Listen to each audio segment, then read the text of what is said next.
When it comes to your subject lines, when you're writing emails, what turns heads? What makes somebody look? Well, in a sense, that's what we're going to talk about today because there's a brand new book out by my friend Donnie Bryant. Welcome to Brilliant Ideas from Subject Line Science. And my name is Roger Corville, and welcome to another episode of Thought Leader Conversations, sponsored by the crew here at Virtual Venues, where you can instantly scale your virtual and hybrid event production team with a crew that'll help you focus on something other than tech. But if you're any friend of the show, then you've seen Donnie around here before. Donnie is a direct response copywriter and marketing consultant that's generated more than $120 million worth of business for his clients. And he's got a brand new book out called Subject Line Science. And I love the subtitle, 11 Made You Look Secrets to get emails opened and read based on more than 100 million in sales. Donnie, welcome back to the program. Thank you so much for having me. It's always great to hang out with brilliant people like yourself. Well, you flatter me, but you're the guest of honor. So let's talk with you. Let's start at the start. Why are subject lines so important? It's a great question, especially a great first question. It's very. I had a conversation with a friend recently, and I asked him, "Have you ever tried selling?" He's a salesperson. "Have you ever tried selling on the subway? We're here in Chicago." And he said, "Yeah, I have." It's hard, and the email inbox is kind of similar. Lots of noise, distractions, all kinds of things you can pay attention to, and we need people to pay attention to our messages because we have important information, we have important resources to share, and we really want to help people, but we can't help them until we get their attention. So we need to make them look, and we have to get them interested enough to continue looking, opening the email, reading, and taking whatever action we want. So that's the first thing. Getting attention is important, and it's increasingly more difficult these days to do that. So subject lines play a key role. I've heard you say something before, and I'm going to give you credit. So, Donnie and I go way back, and I've hired Donnie for projects like long time ago, and just to appreciate his work. And I actually still read his emails that still drop in my inbox because he's really brilliant at what he does. But Donnie, you said this once and I've just never forgotten: attention before communication. And Right. I really appreciate that because to your point, your subject line is needing to do a lot of work. Right. Exactly right. Well, in fact, tell me more. I know you've said that a subject line has 3 jobs, and most people only think about 2 of them. Sure. It's exactly that. We have to have attention in order to communicate. Otherwise, we're talking to ourselves. So there's 3 jobs. And obviously, the one everyone thinks about is writing a subject line that gets people to open. And of course, that's important because nothing happens once you get attention, now you have to communicate. So we want to get attention. But first, though, because again, the inbox is so crowded, it's so easy for us to just skim through, scan, delete everything that looks not interesting or not important or not personal. And so the first job is to get noticed. Because I think, we just, we're always just scanning. Most of us open emails on mobile. So we had to grab someone's attention just long enough to pay attention. It seems like a small distinction, but it is the first thing. And there's a couple different ways you can do that. One of which is to just have a different looking subject line. If it's much shorter than everyone else's, it's visually distinct, and we instinctively look at that. Or also, contrary wise, if it's super long, sometimes that will work. But those are just a couple things. There's so many things, but okay, getting people to stop and take notice is the first thing. Then getting open. So you have to.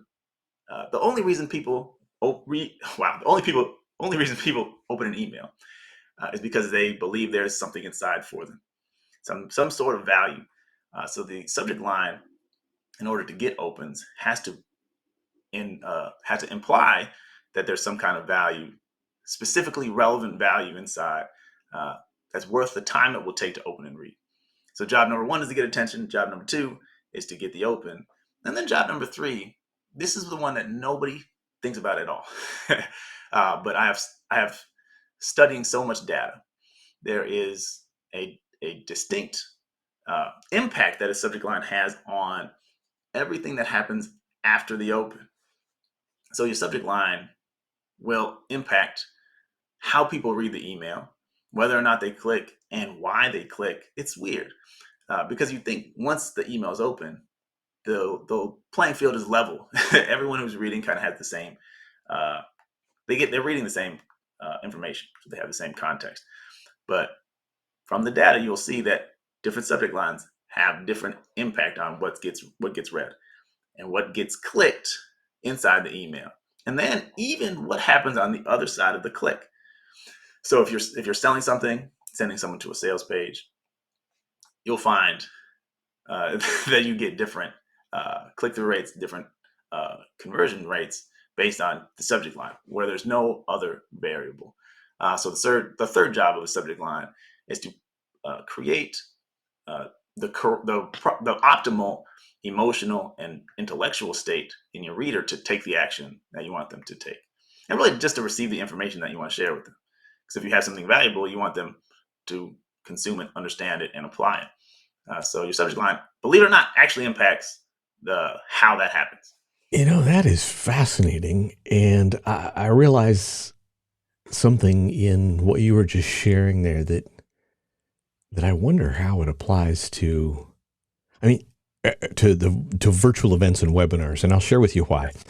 So to reflect back what that last point that you just said, and correct me if I'm wrong, your subject line sets the tone or the mood that then, based on that tone or mood or attitude or whatever, the affect, what they then do after that in the email or even after they click through to the landing page or whatever, is affected in a sense by the affect created by that subject line. That's amazing.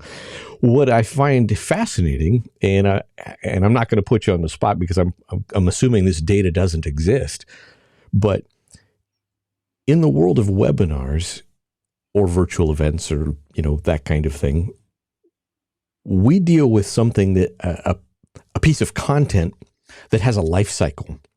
Right. So I've been in the virtual events business, webinar business since 1999. Right. So I've seen a lot of statistics in terms of click-through rates and registration to attendance, and how many people that register and then attend, answer a poll or respond to the closing survey or that kind of thing.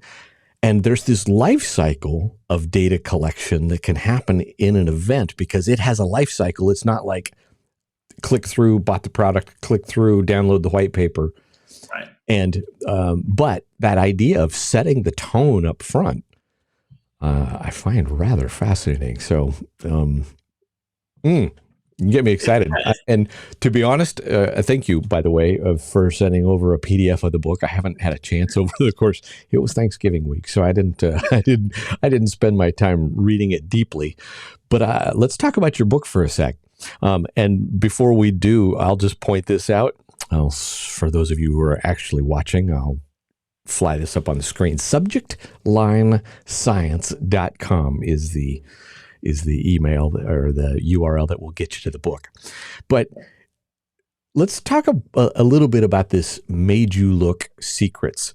Interestingly, your book has two parts. Right. One is the foundations of some various principles that you lay out. And then part two is these 11, quote unquote, made you look secrets.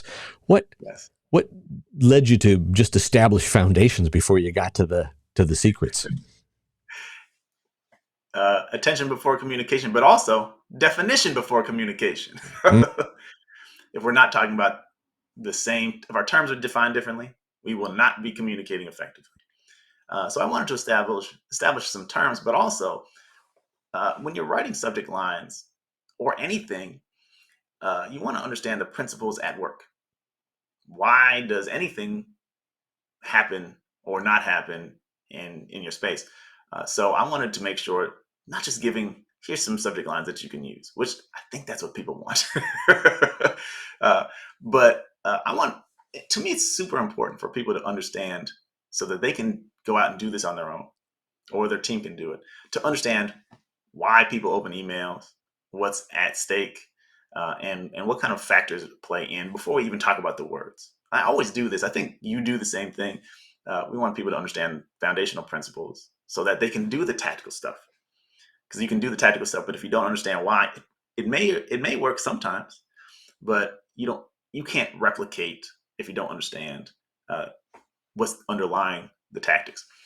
So I wanted to create some of those, not create, but share some of those foundational things. But also, there's a few things in there I think people really don't uh, really even realize. Like the thing about the subject line, the third job of the subject line, which is framing the conversation that will happen afterwards. People don't really talk about this. They don't necessarily think about it.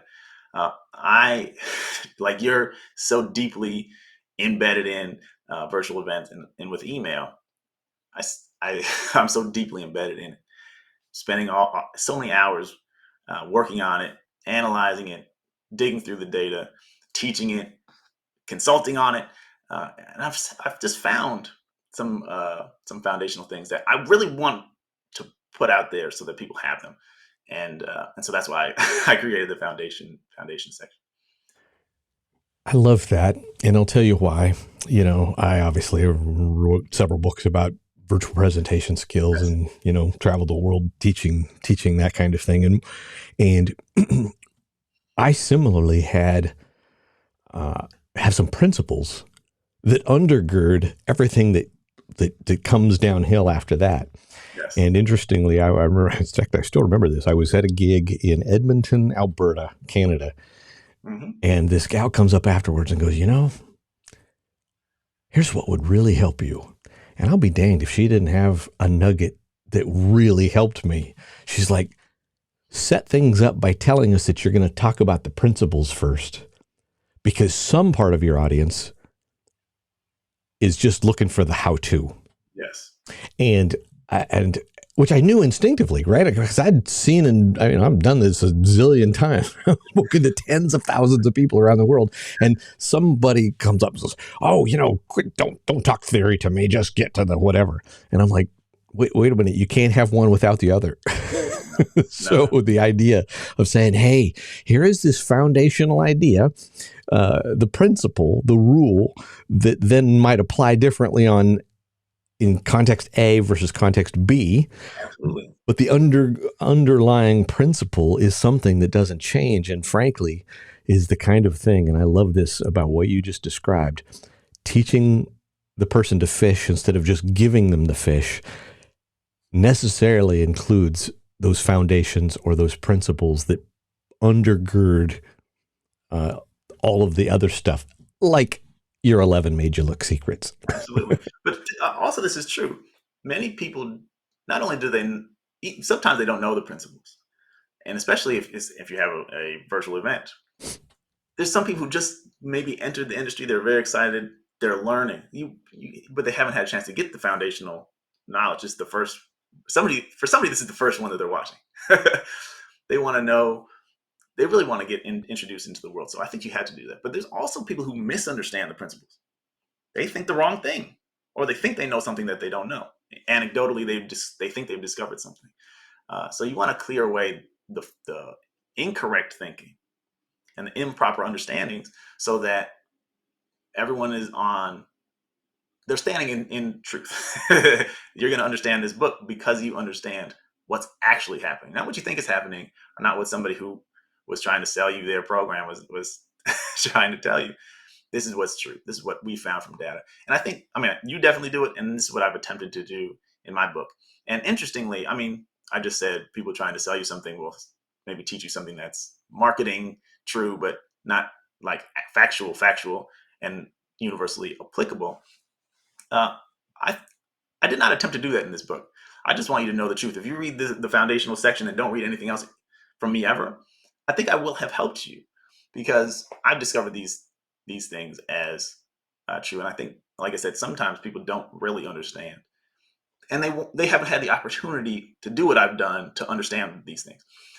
So I understand it, and I just wanted to make sure if you know these few principles, your emails will automatically be better, just because you understand what's really happening.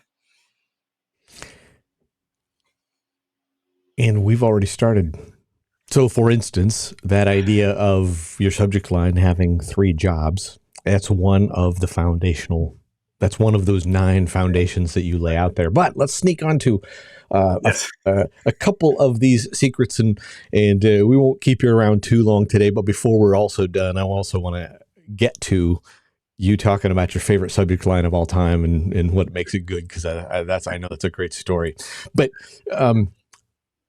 there are 11 quote unquote secrets. We always love that word secrets, right? Because they're not Yeah. secrets anymore, because Donnie just It's true. revealed all. Donnie tells all. But let's talk about 2 of them. And Okay. I love, because I do this too. I love every once in a while that metaphor or the analogy that just makes you want to click there. In fact, I already did. One of them is the Tootsie Roll Center of Effective Copy. Oh, bam, brother, bring it. Okay, so tell us what the Tootsie Roll Center of Effective Copy is. Now, that's an interesting story as well. I think in and of itself, there's one of the foundational principles is curiosity, and that plays out more in everything. But I just wanted to spend time describing that. But the Tootsie Roll Center of Effective Copy, you gotta know in American culture. Now, if in other cultures, I don't know if the Tootsie Roll commercials are as prevalent, but uh, we all remember uh, watching the commercials, and there's a little cartoon. And, how many licks does it take to get to the Tootsie Roll center of a Tootsie Pop? And you had to discover that. For me, now, it's not necessarily directly connected, but as I've discovered, as I've spent much time testing, one of the things that really gets, or really, again, this probably could be foundational as well, but one of the things that people take action on is insecurity. And by insecurity, I just mean, because none of the things that I'm talking about in this book are intended to be manipulative, dishonest, or anything like that. But here's the truth: uh, we want stuff that we don't have. We don't know how to get it, or we want to get rid of stuff that we have and don't want, but we're not sure how to get rid of it. And it creates a space, a tension, where there's insecurity. I want something and I don't know how to do it, and it could be positive or negative. But so that's at the center of many of our decisions. And so subject lines in that particular secret is to trigger that, show people, like for for example, one of the, I don't know if I put it in the book, I can't remember now, but one that I think of is uh, this is the reason your cold emails don't, no one answers your cold emails or something like that. It could be, this is the reason your wife falls asleep when you're talking. And uh, if you have a wife and she's ever seemed to be, you know, zoned out from the conversation, there might be a sense that, oh, I wonder if I'm a little boring, or something that I'm doing isn't connecting.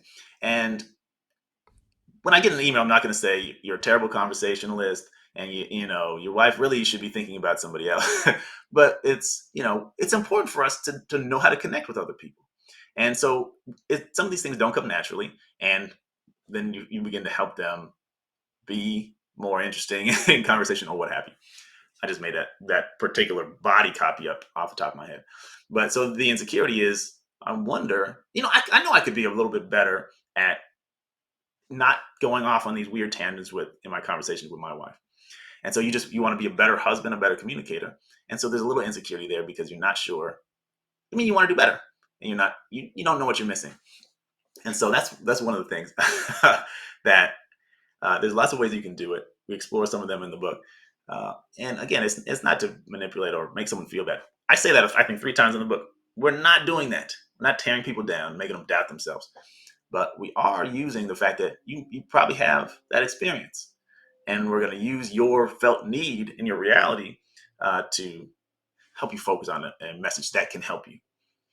Yeah, I appreciate it actually that you pointed that out, right?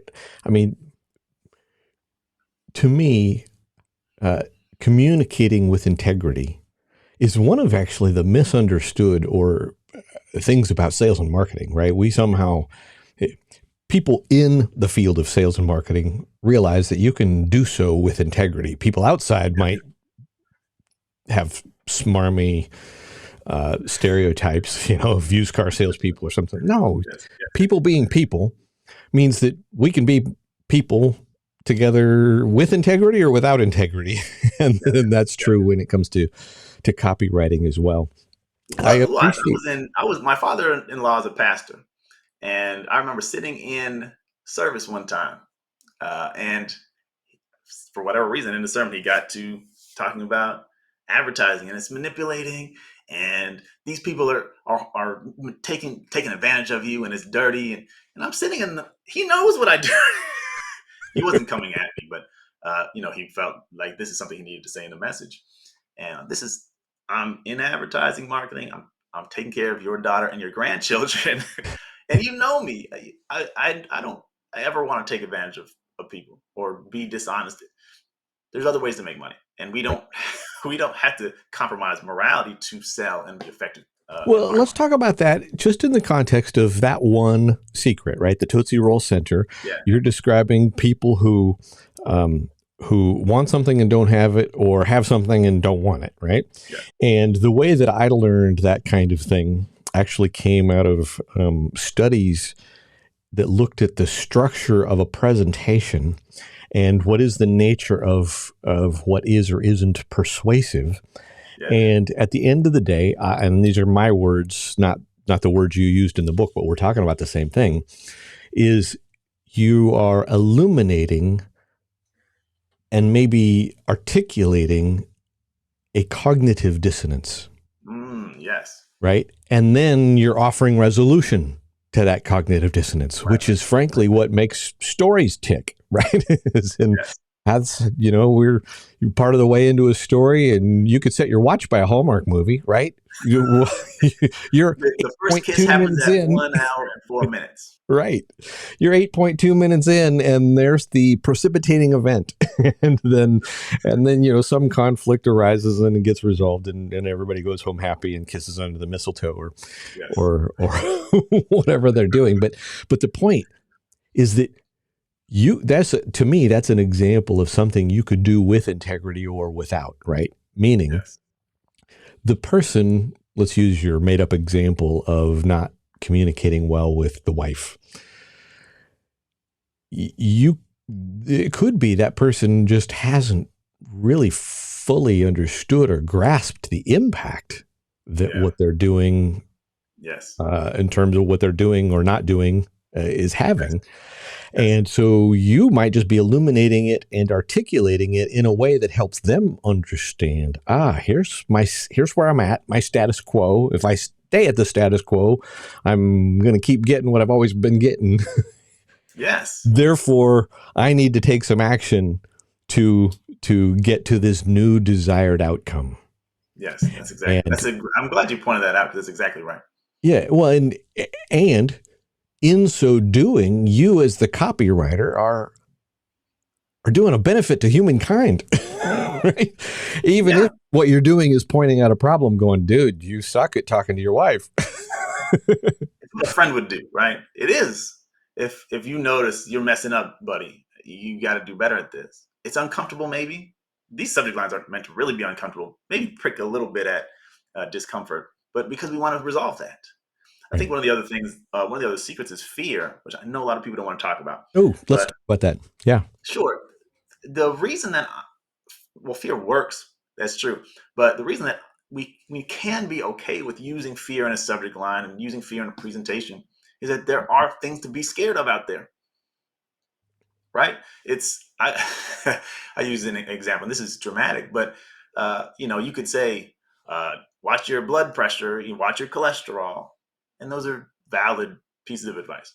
But if you told a story about having a heart attack on your kitchen floor, and your kids are coming home from school and seeing you lifeless, that's a scary story. And that's one that you got to pay attention to. If you refuse to talk about that, we just talk about cholesterol and HDLs and LDLs, and those things are true. Those things are helpful, but the story will get you. You know, like, ooh, I if you're talking to an 18-year-old about cholesterol, he probably doesn't care. But when you're talking to an audience of people who are beginning to get to that place in their health journey, I don't want to have a heart attack. Mostly because, I mean, I'm going to die one day. It's true. I don't want this to happen before it needs to happen. I don't. I don't want to happen. I don't want to cause this trauma for my family. So let me look out for myself so that I don't cause them harm. So we're not trying to make you scared, but we will point out to you there's something to be scared of, and you can fix it if you take action. Right. And I love, well, and even relative to what we were just talking about, what you just described is in a sense providing a service, Yeah. right? Sometimes the the issue is there, and I've just either been ignoring it, or I've just haven't taken time to consider the depth, right? Like you can say, Yes. hey, you should watch your cholesterol. And then the next level down was like what you just described. Hey, there's this story of, let me tell you about the heart attack I had. I was laying on the floor and my kids came home and thought I was dead. And Yeah. right. And it makes me think of my grandpa was a preacher from Oklahoma, and he used to tell a story that I don't think was original. Well, was not original to him, about a dog laying on a porch, laying on the nail, and a couple of boys talking. And the dog would howl or yelp, and one old boy says, "What's the problem with the dog?" And he says, "Well, he's laying on a nail." And, well, why doesn't he move? He said, "Because it doesn't hurt bad enough yet." Yeah. It's Right. true. And we all have some of those don't hurt bad enough yet kind of things in our Yeah. lives. And I think with integrity, we can help them understand, oh yeah, that place that it hurts, well, here's the cause. Here's the Yeah. solution. Here's the desired outcome that I can make it easy to get to. Right. And really, sometimes you got to point out it may not hurt that bad, but it's causing damage that you don't notice. It's causing problems and down the road, you're going to say, I wish I'd just taken 2 seconds to move and I wouldn't have this problem. That's a You're good right. point. When I was at Microsoft, there was a time real early on in virtual events and stuff, I've been doing this a long time, right? Talking about virtual meetings. And at one point, we built out a calculator that illuminated all of the various ways that it impacted corporate collaboration behavior. Oh, Because most people would think of using, pick your thing, right? Zoom didn't exist then, but at the right. time it was Microsoft Live Meeting. But most people think of it in one way, as in like, oh, yeah, we have our team meeting on Thursday afternoons that way, but we don't use it the rest of the time. And there were all these other use cases. And part of how we helped people think about all of these other things was by creating a calculator. To Mm, me, what you just described in many ways can be going, hey, here's either places you are leaving money on the table, yeah. or or what was the nail analogy you just used? That little bit of pain is causing damage, maybe more than you realize, right? Yeah. And what If is you our most disconnect your basic employees, reptilian motivation? Our yeah. most basic reptilian motivation is to move away from pain and toward pleasure. Yes. Well, so you just elevate those a little more. Yeah. It's Eugene Schwartz, which is, I didn't quote in the book. I talked about a different copywriter, but he wrote Breakthrough Advertising. And one of the things he says in the beginning of the book is, uh, and I'll paraphrase, don't necessarily make better mousetraps, but show them bigger mice. And you know, you could if you build a better mousetrap, the world will beat a path to your door. But it doesn't work that way. They're not Right. looking for mousetraps unless they got mice. Yeah, that's the build And it and they will come story right. that makes for romantic movies, but sucky marketing. In what we do, we can't hope that someone just becomes magically aware that we have the perfect mousetrap. But when they start seeing the big mice, then they how do I handle this? And that's where we're able to help. What's your favorite subject line of all time? you know, the one that I usually say, it probably is my favorite. I have a couple, but it's this: homeless folks need Netflix too. Is that the one I told you before? Go for it. Homeless folk need Netflix too. And this is a third subject line, made you look secret, which is story. I hope that you can infer from the subject line, there's going to be some kind of story inside, a dramatic, different kind of story. And there is. It's from a true story in my life.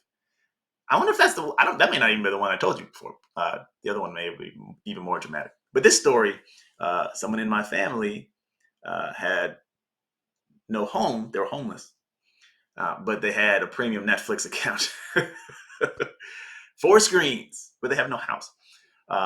So that subject line, when I sent it out, massive engagement, because people wanted to know what's behind the story. It's an interesting juxtaposition. Right. And anyway, the point of the email was, people will pay for entertainment. This is what, in this day and age, entertainment is a key, is a part of our lives. We factor it in like groceries, and whatever other necessities we have. You should be paying rent or a mortgage, but we put Netflix down too. We put our Wi-Fi as a basic need now. Actually, I think it's on the list as a basic need. Right. So, the point. So anyway, but it was a true story, dramatized, not in an untrue way. But I just, I told the key details. And entertainment is a deciding factor in what many of us do. We got two options. We'll take the funner one, right? And so, how do we put that to work in our marketing? And anyway, so that subject line worked really well, but it's also I think it's a fun subject line. I have a lot. Yeah. Well, and so let me do this. I'm going to point out, you can learn more about the book and or places to buy it at subjectlinescience.com, subjectlinescience.com. Not only more of these quote unquote secrets, but things that are contemporary, like example prompts for artificial intelligence. That probably right there is worth the price of the book right there. And I can tell you, I've been studying AI a lot, and every day I'm learning how much I don't know about the art of prompting to get what you want. And it's mind blowing, but it's not just type one line in like a search engine. It's a different paradigm. So you want to get a copy of Donnie's book, Subject Line Science. Donnie, one other question for you here, and this will kind of put you on the spot, but relative to promoting events, given that that's our business, right? And ours are virtual and hybrid. Are there any nuggets that you've seen or experienced when it comes to this, applying this same kind of direct response paradigm in the world of events? Interesting. I think so. And you hinted at it earlier, or one of the things earlier, in the title of the events. Now, sometimes your events need to be titled on your brand, or they need to be titled around, you got a long-standing event, but you can oftentimes create a frame around what will happen at the event by how you title it. It can be a fear-based thing, right? 10 dangers for 2024, or it could be 10 opportunities, and they could be the exact same thing. But it's when you call it, in order to create the frame around, am I coming here in a kind of a defensive mode in terms of how do I protect myself from these problems, or in a offensive mode where there's going to be things for me to take advantage of and I need to know about them. You will get different results based on that, even if the content is the same. I can't predict now what that will be for you. Right. It'll be dependent on your audience and everything. But that's one thing. Secondly, first, I'll say this. You should be using email. And I know your people do. Using email to promote. I actually did a presentation at a event marketing event this summer. And one of the things that I found is people are hesitant to mail aggressively, which is not the question that you asked. But I'll tell you what I told them. One of the things I told them, which was, when you begin announcing your event. Now, for some people, it's everyone automatically comes. It's the event of the year. You don't, everyone's going to come. But if you're trying to be not an incumbent, but you're trying to be what do they call that? You're trying to come up against, whatever. You're trying to launch something, get something going, Right. or you want more momentum. It's 100% possible to get people, if you begin to promote, people will go to the event page and not buy a ticket on the first time. It's possible. Uh, guess what? You can get people engaged into a different, like if you send them on a different path in your via email, or you get them to sign up for a different list, where let's say, for example, the 10 biggest things to fear in 2024. You could have on that page, like you could even do it as an exit pop. Now I'm going down a rabbit hole, but if you leave the page without buying, you have an exit pop that says, before you go, I want to make sure that you know about one threat that you can begin to take action on right now. Put your email address in here and find out. And then you can email them. And it's not necessarily going to be directly about the event at first, but you begin to talk to them about the things that they need to know that they'll get all the information about it at the event. So anyway, I say that to say most event marketers, I shouldn't say most, many event marketers could be more aggressive in their emailing.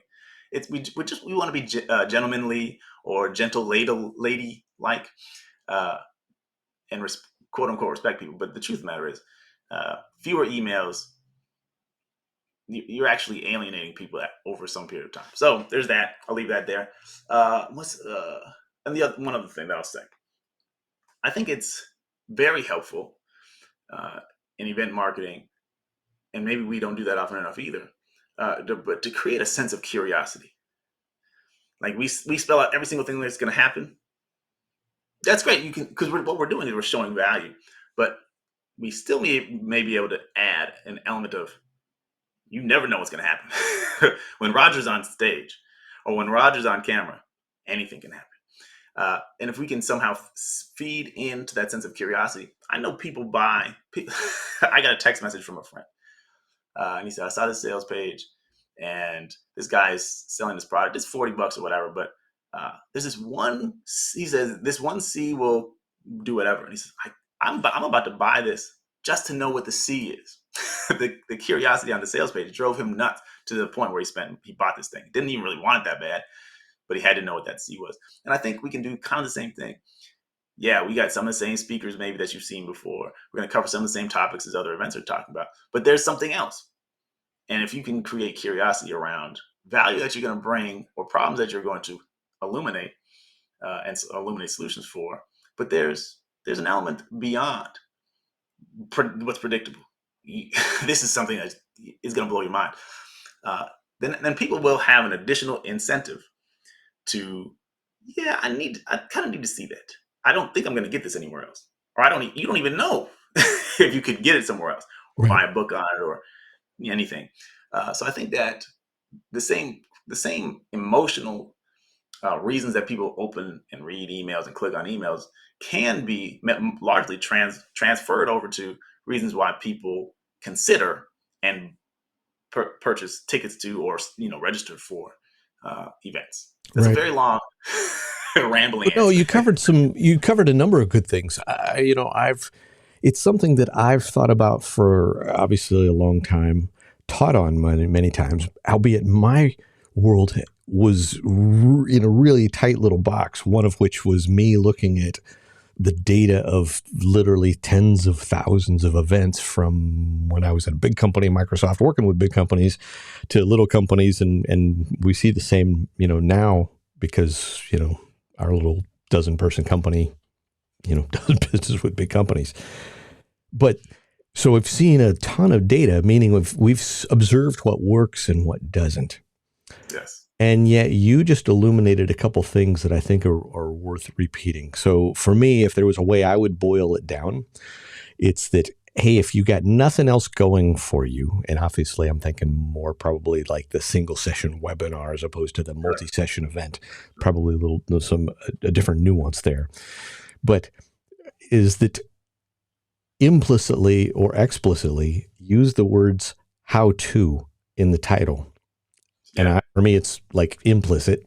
Instead of saying how to launch widgets on $4 a day, it's just like launch widgets on $4 a day. If you can't think of any other way to think of a title or a subject line, that in and of itself implies value in terms of me understanding what you'll get.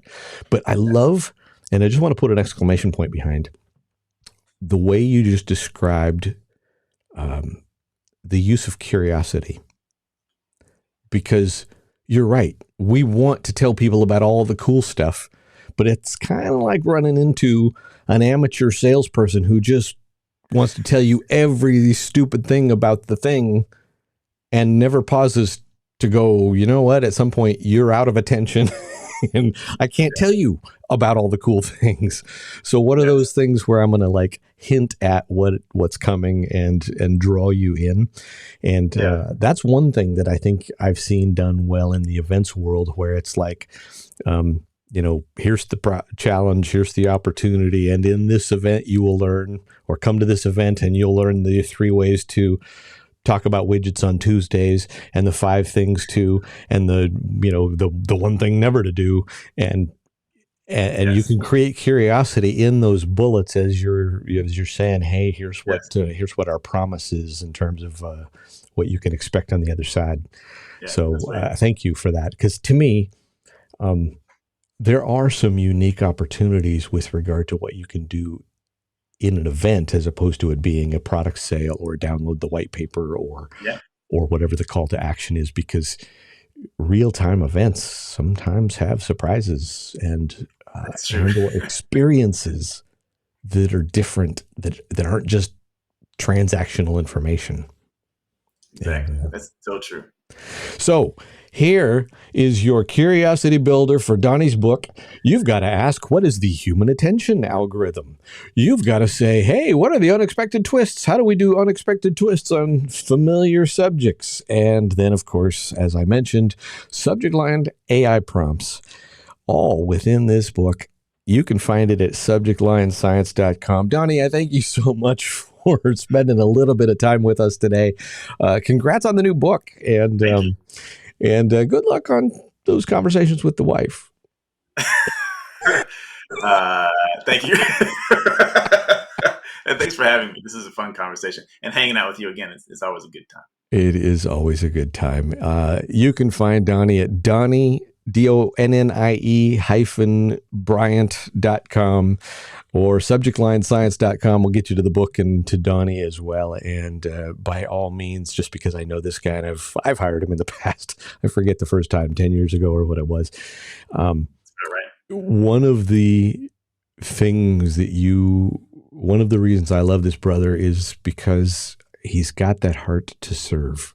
So you want to get the book and see how he thinks, but you also might want to just pick up the phone and call him and figure out, hey, is this a good fit for my organization? Because a real pro brings some things to the table that we amateurs like me don't ever manage to get to. So Donnie, thank you again. Donnie-Bryant.com, subjectlinescience.com. And again, we thanks to each and every one of you for hanging out with us at Thought Leader in this particular episode of Thought Leader Conversations.